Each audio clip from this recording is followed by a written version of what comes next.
오늘은 요한복음 3장 22절부터 30절 혹시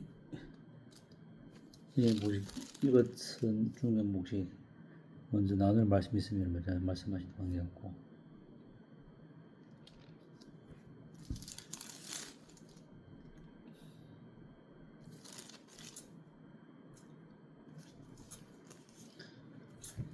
그러면 제가 또 말씀을 좀 또 나누도록 하겠습니다. 침례 요한의 그런 사역과 또 주님의 그 사역에 대한 안에 또 좀 비교를 볼 수 있는데,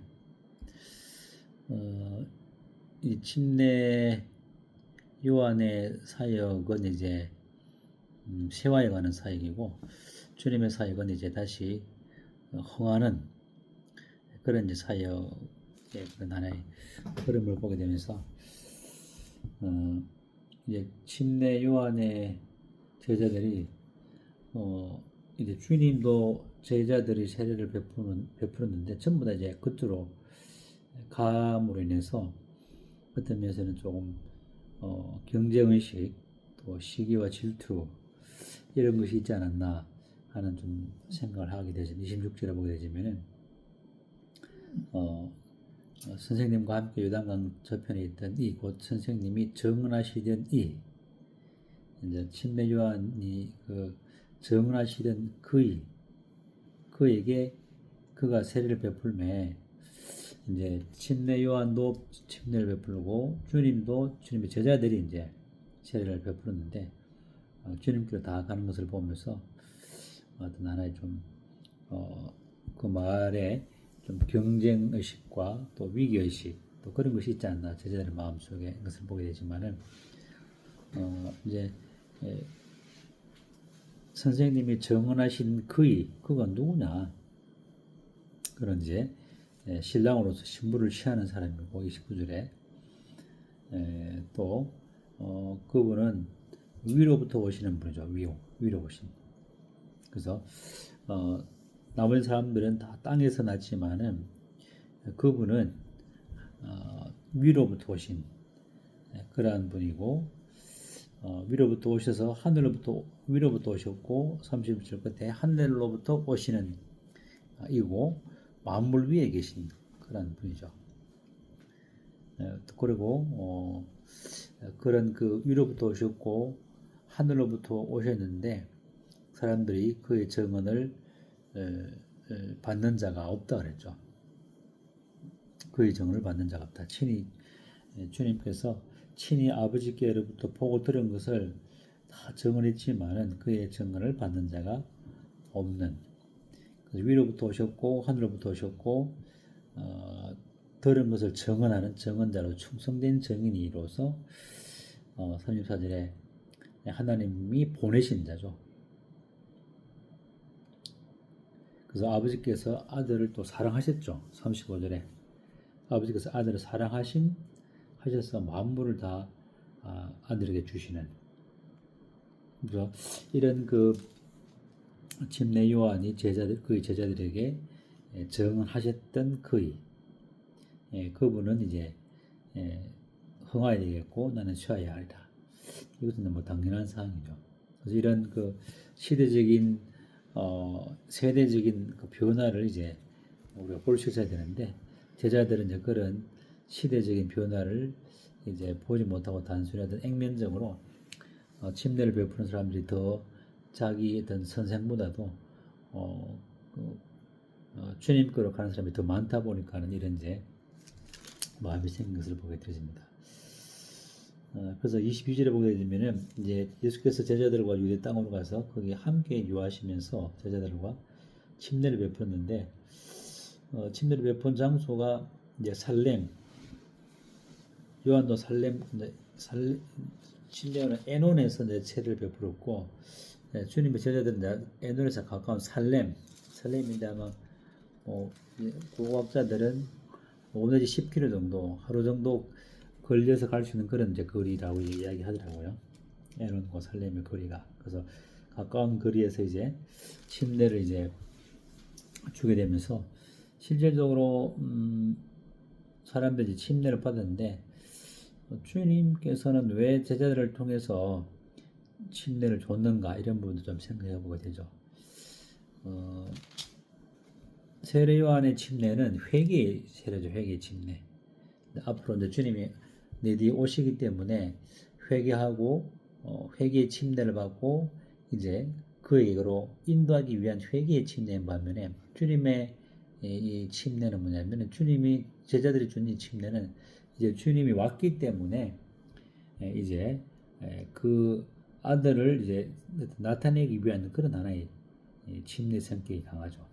그래서 침례 요한의 침례는 지나가는 그런 이제 침례인 반면에 주님의 제자들의 침례는 주님을 나타내는 이제 현재를 나타내는 또 후에 이제 성령의 세례도 또 나타내는 그런 의미도 이제 볼 수 있는데 그런 이제 시대적인 변화 과정에서 침례 요한도 침례를 베풀었지만 그 침례는 이제 주님 앞으로 인도하기 위한 회개의 침례인 반면에 주님의 제자의 침례는 이제 주님의 그 보고 듣고 직접 한 그 주님에 대한 그것을 나타내는 그런 의미의 침례이기 때문에 그 성격이 좀 다른 것을 보게 되십니다.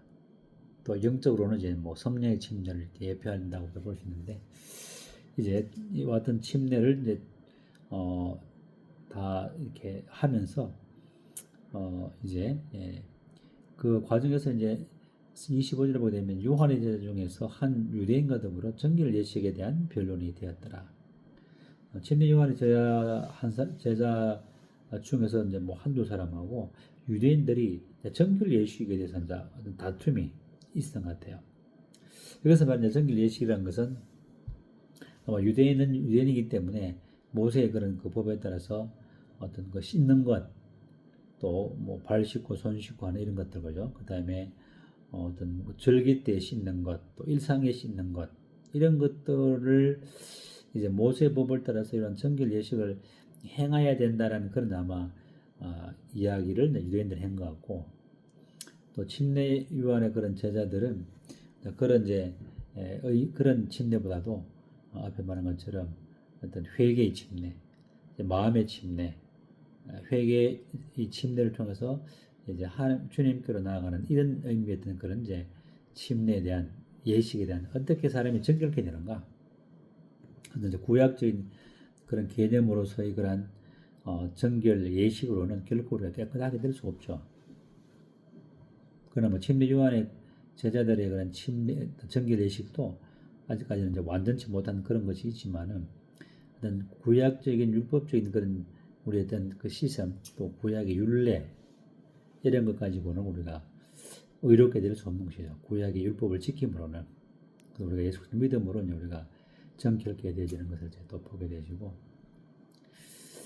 그래서 이제 그런 이제 정결 예식에 대한 변론이 있은 이후에 이제 요한의 제자들이 요한에게 가서 이제 또 서두에 말씀드린 것처럼 요단강 저편에 있는 선생님이 정언한 그 쪽으로 사람들이 다 가더이다. 이제 어떻게 하면 되겠습니까?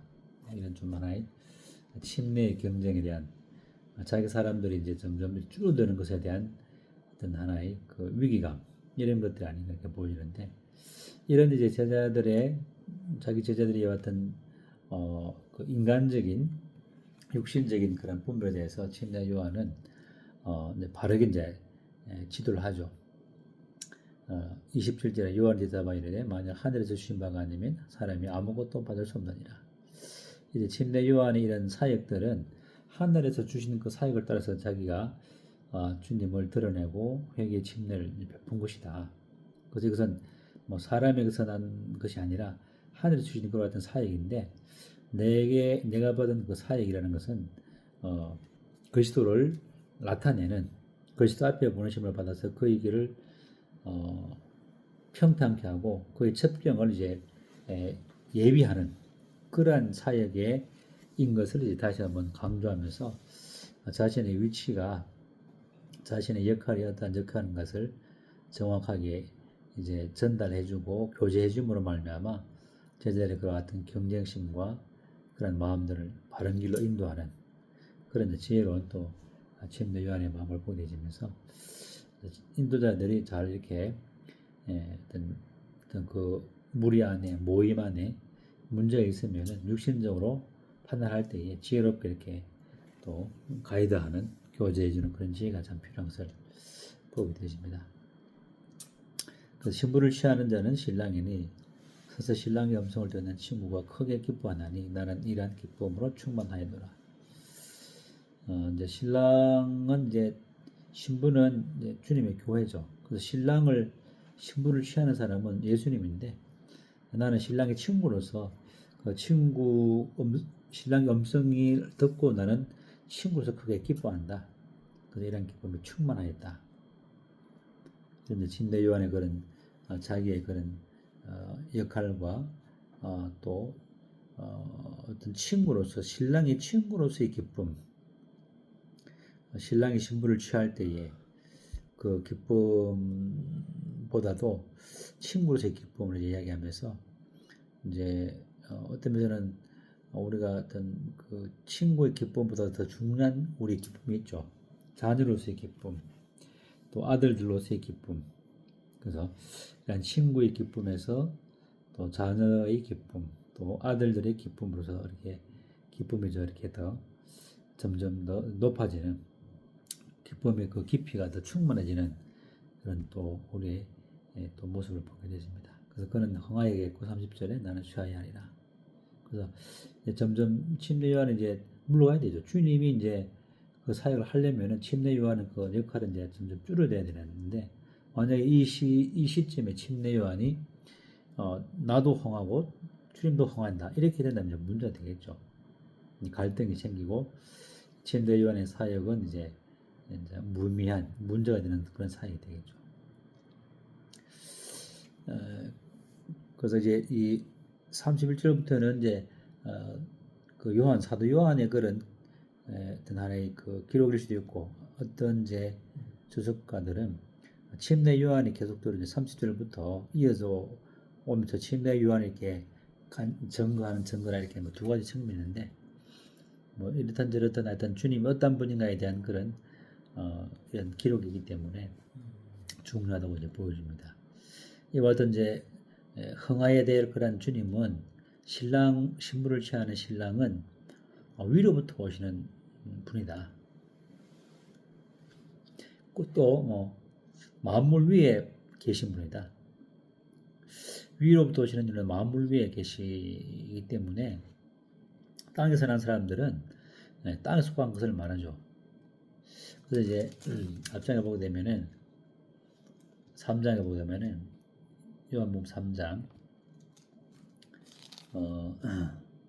11절에 내가 진실로 진실로 내게 이르노니 우리는 아는 것을 말하고 본 것을 증언하노라. 그러나 너희가 우리의 증언을 받지 아니하는도다. 내가 땅의 일을 말해도 내가 믿지 아니하거든. 하물며 하늘의 일을 말하면 어떻게 믿겠느냐. 하늘에서 내려온 자 곧 인자 외에는 하늘에 올라간 자가 없느니라. 그래서 하늘에서 내려와서 하늘의 일을 증언하니까는 이제 니고데모도 믿지 않았고 뭐 그렇다면 뭐 다른 사람도 마찬가지겠죠. 그 동일하게 이제 이 침례 요한도 동일한 이런 말을 하고 있고 또 만약에 사도 요한이 기록한 그 증언한 거라면 이제 사도 요한이 이렇게 증언한 거죠. 위로부터 오신 예수 그리스도 또 만물 위에 계신 또 만물을 창조하셨기 때문에 당연히 만물 위에 계시죠. 그리고 하늘로부터 이제 오셨는데 그래서 이와 같은 이제 위로부터 만물 위에 계시고 하늘로부터 오신 하나님의 보내신 자로서 하나님의 아들 그분의 이러한 분이라면 우리가 그분의 말을 이제 당연히 그분의 한 증언 보고들은 친히 32절에 아버지께로부터 보았고 들었던 것들을 증언하면은 자기 백성이라면 이제 그 증언을 받는 것이 당연하겠죠. 자기 땅에 오면 자기 백성이 영접지 아니하는 이런 현상이 벌어진 거죠. 그러나 영접하는 자에게는 하나님의 자녀가 되는 권세를 주는. 그래서 이 주님이 어떠한 분인가에 대해서 정확하게 안다면은 그분의 증언의 말들을 우리는 믿을 수밖에 없죠. 33절 그의 정언을 받는 자는 하나님이 참되시다는 것을 인치느니라. 주님의 정언을 받는 자, 주님의 말씀을 믿는 자, 주님을 용접하는 자, 이런 사람들은 이제 하나님은 정말 참되신 분이구나라는 것을 이제 성령이 인을 치는 거죠. 왜냐하면 주님의 정언은 정을 받는다는 것은 주님의 정거를, 주님의 말씀을 믿는다는 것이거든요. 또 주님 자신을 믿는다는 것인데, 주님을 믿는 자에게는 주님의 하신 말씀을 받는 자는 하나님은 정말 진리시구나. God is true. 이게 이제 영어 이제 성경인데 폴트가 아니라 항상 true죠. 항상 하나님은 참이시죠. 참되신 그 하나님의 그 정인인 예수 그리스도께서 위로부터 오셨고 하늘로부터 오셨고 머물러 계신 그분께서 정구했으니 내가 믿지 못할 이유가 뭐가 있느냐. 당연히 이제 믿는 것이 참 복 있는 사람이죠. 그래서 예수님의 정언을, 말씀을 나아보는 일을 믿는 자는 결코 정죄함이 없다. 사망에서 생명을 옮긴다니라. 5장 24절에 그런 말씀인 것처럼 진실로 내 말을 듣고 나아보는 일을 믿는 자는 영생을 얻었고 심판에 이르지 않으니 사망에서 생명을 옮긴다니라. 이게 하나님의 말씀인데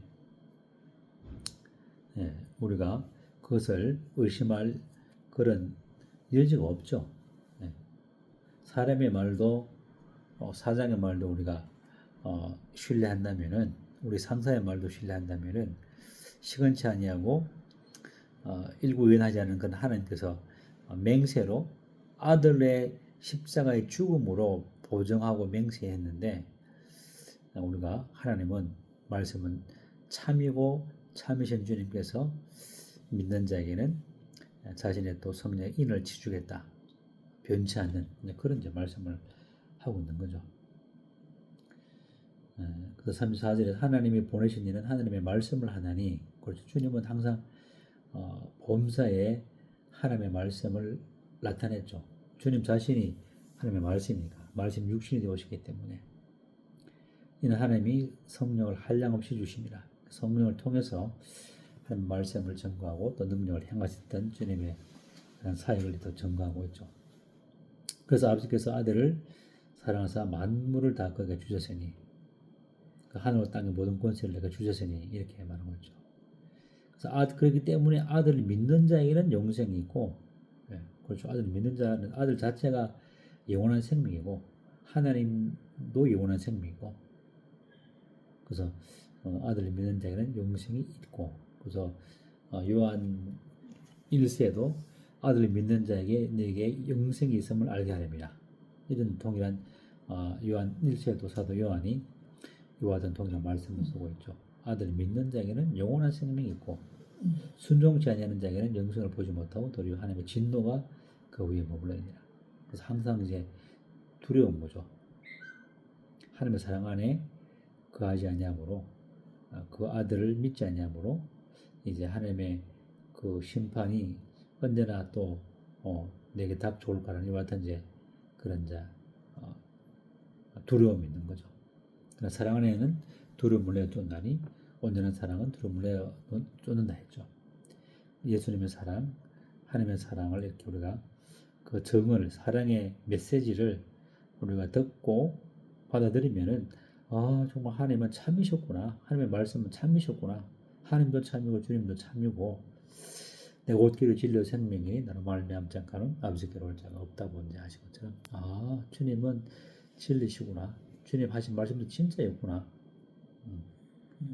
그런 이제 고백을 함으로 말미암아 우리 속에 주님의 사랑으로 덧입게 되어지고 성령의 또 인을 쳐서 자녀로서 또 아들들로서 믿음에서 믿음을 자라도록 인도하시는, 그러므로 점점 이제 우리는 나는 없어지고 주님이 드러나는, 나는 쇠하고 결국 나는 죽는 것이죠. 로마서의 말씀처럼 나는 쇠하여서 점점 죽어지고 완전히 죽어지고 주님이 내 안에 사시는, 그러므로 주님이 흥하는 그 신랑이 온전한 신부를, 새롭게 빚어진 신부를 취할 수 있도록 이제 되는 것이죠.